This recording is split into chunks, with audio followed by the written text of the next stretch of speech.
Alright, let's not sugarcoat it. Some sailboats should have never been built, let alone sold to unsuspecting dreamers with salt in their veins and stars in their eyes. Today, we're not talking about charming old clunkers or quirky coastal cruisers. We're diving headfirst into the worst of the worst. The boats that leave you broke, broken, or just plain stranded. Whether it's boats that flex when they shouldn't, rot from the inside out, or sail like a drifting fridge, this list is a graveyard of mistakes. They may look tempting on Craigslist or docked pretty in a marina with a price-to-sell sign, but trust me, these floating disasters are the fastest way to turn your cruising dream into a maintenance nightmare. Some were built cheap and sold fast. Others were cursed by poor design, worse construction, or plain old marketing lies. A few might even have their fans, but that doesn't change the fact that buying one could be the worst decision you ever make on the water. So, here it is. 10 sailboats that should come with a warning label. Boats to avoid, steer clear of, and warn your dockmates about. Don't make these mistakes. The MacGregor 26X is the poster child for boats that tried to do too much and failed at all of it. Marketed as a power sailor, it promised to be both a sailboat and a motorboat, able to hit 20 miles per hour under outboard power and then switch into sailing mode with the flip of a dagger board. But in practice, it's neither here nor there, just a floating compromise. Under sail, the water ballast system makes the boat feel twitchy and unstable. Upwind performance is miserable, and it heals quickly, making crew comfort a constant issue. The hull is flat and light, which helps trailering and planing under power, but hurts sailing in any real sea state. It slaps, it slides, and it doesn't track well. What's worse is how many people buy these boats thinking they're getting a bargain cruiser. The price is right, sure, but that's where the good news ends. The build quality is flimsy, the interior is cramped despite its length, and resale value plummets the second you tow it home. If you want to sail, buy a real sailboat. If you want to motor, get a powerboat. The MacGregor 26X is the worst of both worlds, wrapped in clever marketing. The Irwin 38 is a cautionary tale wrapped in a center cockpit and slathered in teak. On the surface, it looks like a liveaboard's dream. Roomy cabins, 2 heads, lots of storage, and that coveted floating condo vibe. But beneath the surface lies one of the most infamous build quality reputations in cruising history. Irwin was known for cutting corners,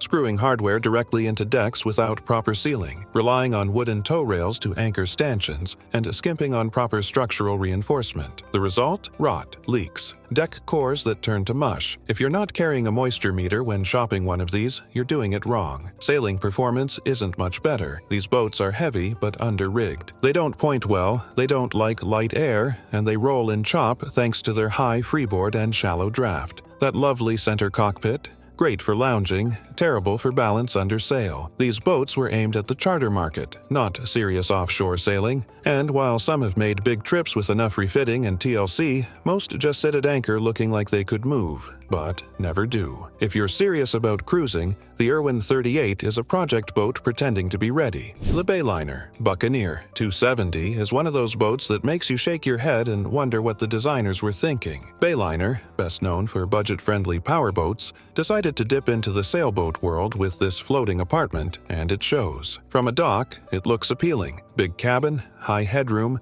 tons of interior volume for a 27-footer. But once you untie the lines, the problems begin. This boat sails like a garden shed. It's slow, sluggish, and can't point worth a damn. The hull is boxy and full of windage, and the tiny rig just doesn't have the power to push it through the water with any purpose. Handling and chop is even worse. With its shallow keel and top-heavy design, the Buccaneer 270 wallows and rolls like a drunk in a dinghy. And build quality? Let's just say if you're lucky enough to avoid soft decks, you'll still be dealing with poorly finished interiors, underbuilt rigging, and mystery leaks. It was made to sell, not sail. The Buccaneer 270 might win the space per foot prize at the dock, but it's one of the worst performing coastal cruisers ever built. For anyone who actually wants to go somewhere, this boat is a dead end. The Formosa 41 is a heartbreaker of a boat. It turns heads at every dock with its pirate ship lines, teak galore, and that romantic full-keel swagger. But once you actually try to sail it, the charm fades fast. Built more for show than go, this is a boat that'll wear out your patience before it gets you anywhere fast. It's heavy, like really heavy, and under-canvassed. That beautiful cutter rig may look salty, but in light air, the Formosa 41 lumbers along at a snail's pace. Upwind performance is dismal, and tacking feels more like negotiating a ceasefire than maneuvering a boat. And don't even think about hand steering for hours. This thing tracks like a shopping cart with a broken wheel. To make matters worse, quality control was all over the map. While the design was drawn by Bob Perry, many were built by yards that took serious liberties. Deck hardware often wasn't properly bedded. Systems access is laughable, and the hull layup, sometimes solid, sometimes a mystery. Yes, it's beautiful. Yes, it's romantic. But if you want a real cruiser, you're better off looking at boats that were designed to move, not just to be photographed. The Formosa 41 is a sailing fantasy best left at the dock. Chrysler might be a household name in cars, but in the boat world, their sailboats are mostly remembered for all the wrong reasons. The Newport 30 and 22 were built during the 1970s sailboat boom, when everyone wanted to get on the water, and Chrysler wanted a piece of that market. The result was a pair of boats that cut corners from stem to stern. Construction quality was poor from day one. Soft decks, poorly bedded fittings, and stress cracks were common even when these boats were relatively new. Over time, many have developed serious structural issues. Delamination, corroded keel bolts, and leaky bulkheads are par for the course. Performance-wise, these boats are uninspired. The Newport 22 is sluggish and doesn't handle well in chop, while the 30 is slow and unbalanced. Neither was built with offshore capability in mind, and neither aged gracefully. They're known for poor resale value and long stays on the market because experienced sailors know better. If you're browsing Craigslist and see a Newport for a few grand with the line, "just needs a little TLC," run. These boats weren't great when they were new, and decades later, they're more likely to sink your wallet than take you anywhere worth going. At first glance, the Paceship PY26 looks like a smart choice. Decent lines, a roomy interior for its size, and a reputation for being affordable. But once you start digging, it quickly becomes clear why this boat often shows up on project boat listings with "needs some love"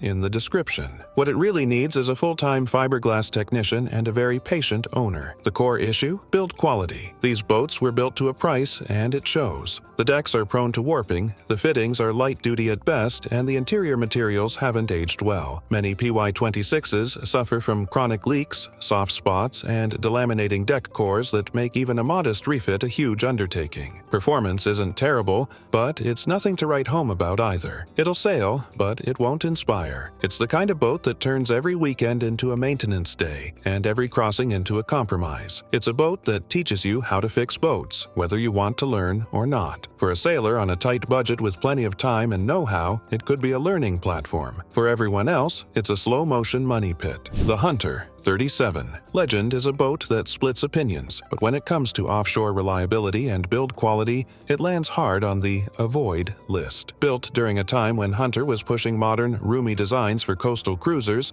this boat looks good at the dock but doesn't hold up well once you leave it. The problem starts with its ultra-lightweight hull and questionable structural integrity. This isn't just a matter of being built light for speed. There are stories of torsional twisting, broken rails, and flexing that affects everything from bulkheads to hull deck joints. Add to that limited tankage and poor tracking at anchor, and you've got a boat that doesn't feel settled, on the water or off it. The interior is flashy but not functional for offshore use. There's minimal bracing, few handholds, and a layout that becomes a hazard when the boat starts moving. Yes, it's got volume, but you'll need it to store all the tools and spare parts for constant repairs. Plenty of Hunters make fine coastal cruisers, but the 37 Legend isn't built for serious sailing. It's a boat made to sell, not to sail far. For ocean-bound dreamers, this one's better left behind. The CSY 44 Walkover is a classic case of a good idea wrapped in a bad layout. Built heavy and solid, it looks like a serious cruiser, and many sailors assume it is, but once you start living aboard or trying to sail this thing seriously, the flaws become crystal clear. Let's start with the layout. Walkover means just that. You have to exit the main saloon and walk over the deck to get to the aft cabin. That might sound quaint until you're doing it in the rain, at sea, in heavy swell. Inside, the cabin is split into separate zones that feel disconnected, and there's no safe, enclosed passage from bow to stern.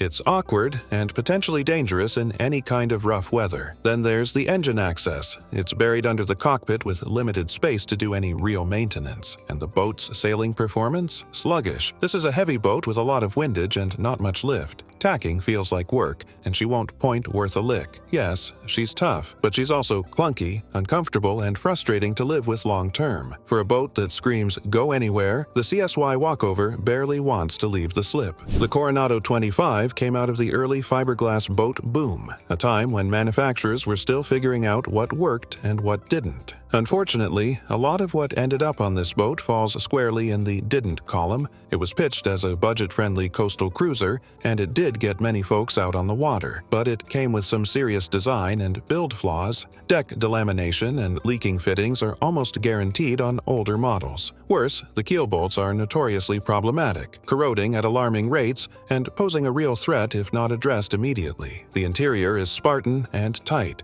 and there's very little about it that's suitable for more than weekend sailing. It sails, sure, but without grace or excitement. Handling is sluggish, and in chop, the boat pounds hard. The rig is light, the fittings weaker still, and most boats left today are one big refit away from sinking your budget. The Coronado 25 was a product of its time, a cheap way to get people sailing. But that time has passed. Today, most are tired, worn-out hulls that cost more to fix than they're worth. It's a starter boat only if you enjoy starting over every weekend. The Aqua Cat 12.5 is a classic case of brochure hype meeting watery reality. Marketed as a fun, sporty beach catamaran for family adventures, what buyers often got was a clumsy, waterlogged toy that sailed like a pool float in a windstorm. First, the build. It's lightweight, sure, but not in a good way. The hulls sit so low in the water that even a light sailor can nearly swamp them by just stepping aboard. If you weigh over 150 pounds, expect to spend most of your sail wet and praying for balance. Add in the A-frame mast, which flexes under load and distorts sail shape,